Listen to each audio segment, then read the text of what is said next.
Hello friends, स्वागत है आपका हमारे यूट्यूब चैनल पे।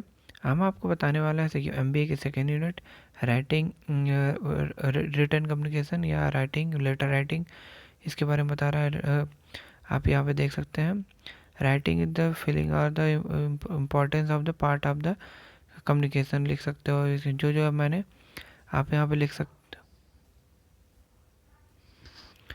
लेटर राइटिंग में क्या, पर्सनल प्राइवेट है ना, ऑफिशियल लेटर, बिजनेस लेटर। और पार्ट ऑफ द लेटर क्या होता है, एडिंग द एड्रेस, है ना, सिग्नेचर, बॉडी लैंग्वेज और ये सब रहेगा। Business letter writing,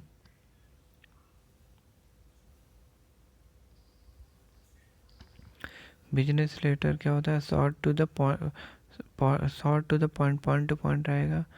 one core to be taken claim, है ना, ऑलवेज वेरी फॉर्मल रहेगा। ये होता है बिजनेस लेटर राइटिंग। और ये होता है functional on of business letter. Function क्या होता है, रिकॉर्ड होता है, रिलेटेड पब्लिक रिलेशन होता है, public business is remote controlling. ठीक है। Feature of the business letter के क्या होते हैं, क्लियरिटी होती है, इसमें से आप देखते रहे, हेडलाइन, डेट, ये सब रहेगा।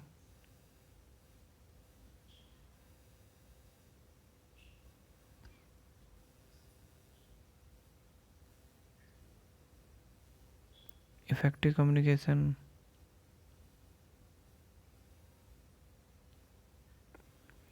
आप देखते रहिए। और सबसे इम्पोर्टेंट ये है, principle of the effective communication, 7S, मतलब सॉरी 7C। तो ये देख सकते हैं, ये सबसे इम्पोर्टेंट है ये अपना। तो इसमें सबसे पहला आता है क्लियरिटी। आपका मैसेज जो होना चाहिए क्लियर होना चाहिए, है ना। तो आपका पर्पस बिल्कुल क्लियर होना चाहिए और मैसेज भी बिल्कुल क्लियर होना। और दूसरा होता है कंप्लीटनेस। कंप्लीटनेस मतलब आपका मैसेज बिल्कुल कंप्लीट होना चाहिए, मतलब ऐसा नहीं है आधा अधूरा हो, आपका मैसेज हमेशा पूरा रहे।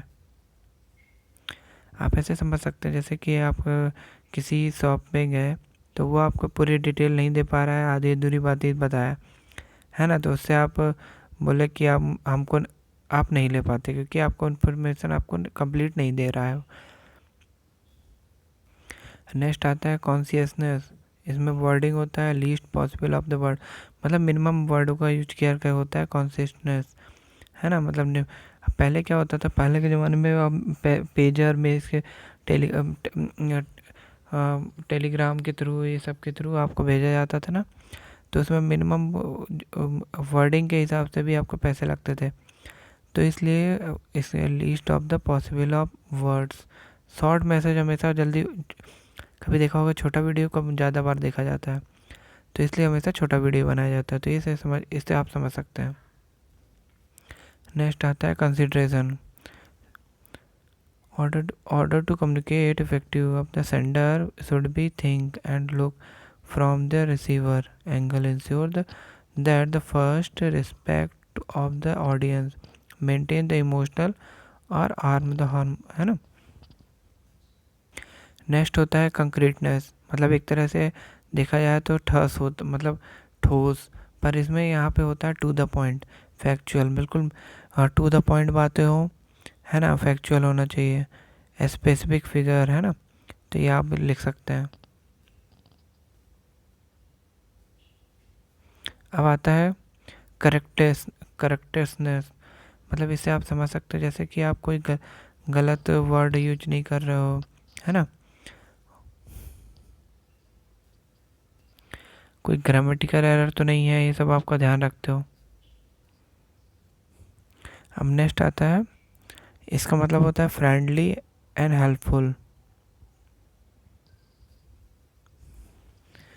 अब देखते हैं अब देखते हैं types of the gravy communication. कब ग्रेवी कम्युनिकेशन में होता है ग्रैपिंग, ग्रुपिंग, मतलब इस तरह से ग्रेप मतलब होता है अंगूर, अंगूर से संबंधित है।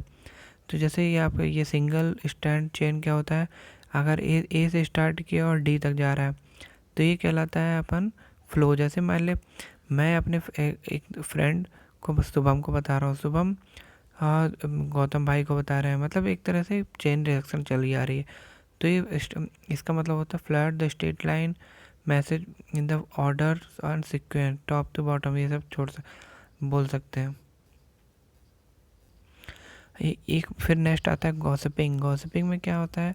गॉसिपिंग ये होता है फास्ट स्पीड से। जैसे मान लीजिए आप, ये हमारी कोई आंटी है, आंटी आंटी के साथ में 10 लोग और बैठे हैं, तो मतलब आंटी बोल रही हैं, बाकी लोग पूरी इंफॉर्मेशन, मतलब बाकी लोग देख रही हैं, मतलब उनकी बातें सुन रही हैं, तो ये कहलाती गॉसिपिंग, है ना। तो आप इसको गॉसिपिंग चेन रिएक्शन कह सकते हैं। काफ़ी फास्ट होती है, स्ट्रेट लाइन होती है ना, नॉन सेलेक्टिव होती है, किसी से भी हो सकता है।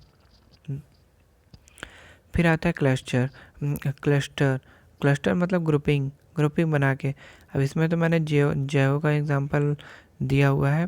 जैसे कि कई जयो का मूवी वाला है, जैसे उसने सलमान खान ने बोला था ना कि 3 लोग को फ्रेंड बना, 3 लोग को थैंक यू बोलो, मतलब थैंक यू मत बोलो, 3 लोग की हेल्प करो, इस टाइप का। तो इसमें आपको समझने के लिए बताया हूँ। तो क्लस्टर मतलब होता है ग्रुप बना के। जैसे मान लीजिए मेरे 3 लोग, आपकी क्लास में 3 लोगों का ग्रुप है। जैसे मान लीजिए लड़कियों का अलग ग्रुप है, और अच्छा पढ़ने वाले लड़कों का अलग ग्रुप है, और बैक बेंचर का अलग ग्रुप है। तो कोई बात अगर आप लड़के के लीडर को या उसको बता देते हो, तो पूरे लड़कियों को पता चल जाता है। वैसे ही अगर आप कोई लड़कों को बताते हो, तो पूरे ग्रुप को पता चल जाता है। या फिर कोई पढ़ने वाले लड़कों को बता रहे हो, तो एक लड़के को बताओगे, सारे को पता चल जाएगा। मतलब क्लस्टर मतलब होता है ग्रुप। नेक्स्ट होता है प्रोबेबिलिटी चेन। प्रोबेबिलिटी चेन मतलब ये होता है कि एक टाइम, मतलब कौन से किधर से कहीं भी, मतलब प्रोबेबिलिटी मतलब random according to the law. मतलब ए बी ऐप को भी बताएगा, ई को भी बता सकता है, बी को भी बता सकता है, पर रैंडम तरीके से। इसका कोई सिस्टमेटिक वो नहीं है।